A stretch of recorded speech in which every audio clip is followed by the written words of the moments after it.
you walk me through a rescue? Spotting them? How do you contact headquarters? What do you do? What's your backup?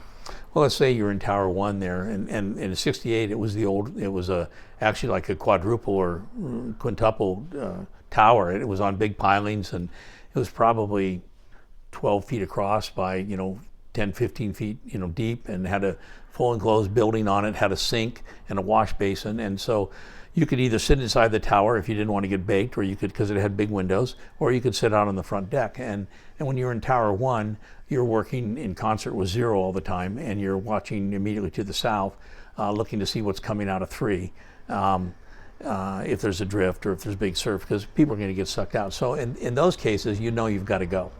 And if you're slow, 0 reminds you that you need to go. And so pretty soon, when you've talked with them a couple times, you know what they're expecting you to do. And they have a different vision of the whole thing.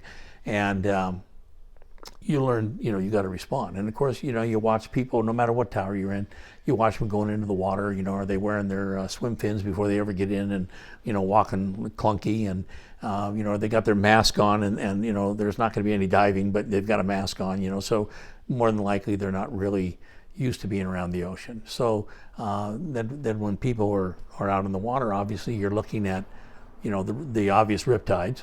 You're looking at other people who are facing the beach rather than facing outward to look for more waves to body surf, and they're constantly trying to wipe their face or get the hair out of their eyes, and then pretty soon they don't even do that anymore, and that's when you know that they're starting to become a potential rescue, because they've forgotten to wipe it clean, and they're starting to exhibit signs where they're getting tired or things like that.